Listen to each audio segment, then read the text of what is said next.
Hey kids! Are you ready for an amazing adventure? Today, we're going to travel all the way back to the very beginning of everything. So, get comfy and let's open up our Bibles and our imaginations to the book of Genesis. In the beginning, before anything you see existed, no trees, no animals, not even a single ray of sunshine. There was just God, and the earth was, well, a bit of a blob.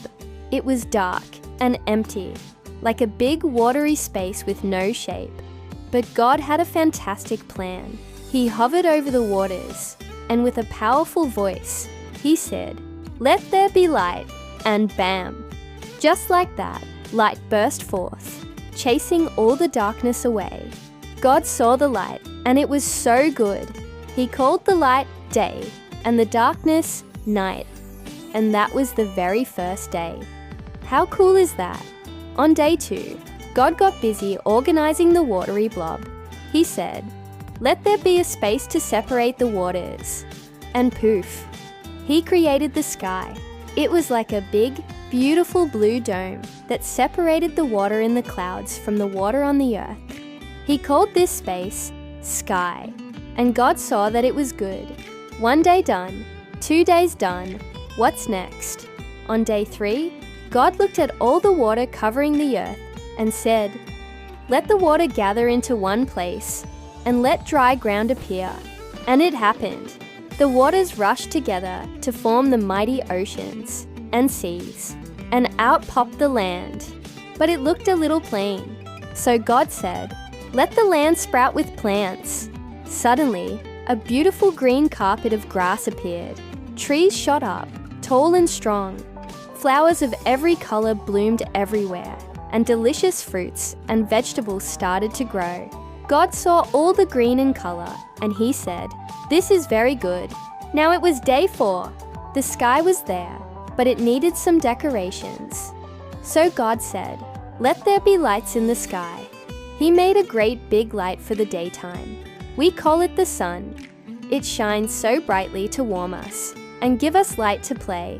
Then, he made a gentle smaller light for the nighttime, the moon, and to make the night sky extra sparkly, he sprinkled it with countless twinkling stars.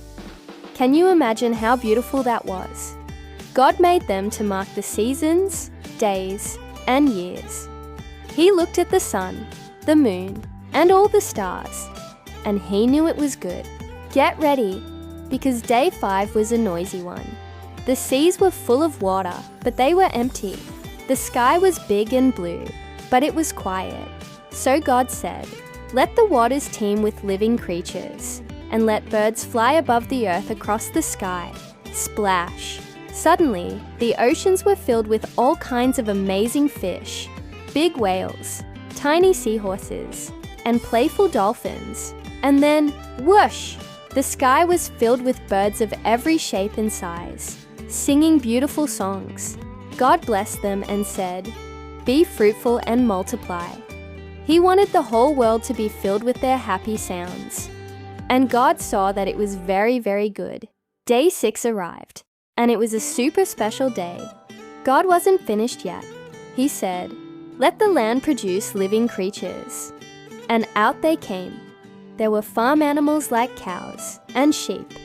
There were wild animals like lions, tigers, and grizzly bears. Roar! And there were all the little creepy crawlies, like caterpillars and ants. The whole earth was now alive with wonderful animals. But God saved the best for last. He said, "Let us make mankind in our own image." So, from the dust of the ground, God carefully formed the very first man. He breathed into him the breath of life, and the man became a living being. God named him Adam. God gave Adam a very important job, to take care of the beautiful garden he had planted for him, called the Garden of Eden. It was the most perfect place you can imagine. God brought all the animals to Adam, and Adam gave each one a name. He named the elephant, the monkey, the giraffe, every single one.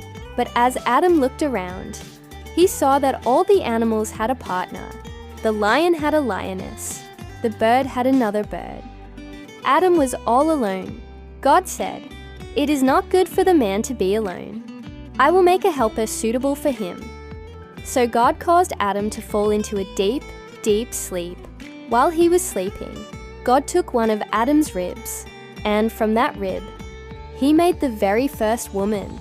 When Adam woke up, he was so happy. He said, "At last, this is bone of my bones and flesh of my flesh." He named her Eve. Now they could take care of the garden together. And God looked at everything he had made, the land, the sea, the sky, the animals. And now, Adam and Eve, and he said, "It is very good." The whole world was perfect. And so, on the seventh day, God's amazing work of creation was finished. After 6 days of creating, he rested. He didn't rest because he was tired. God never gets tired. He rested to enjoy everything he had made.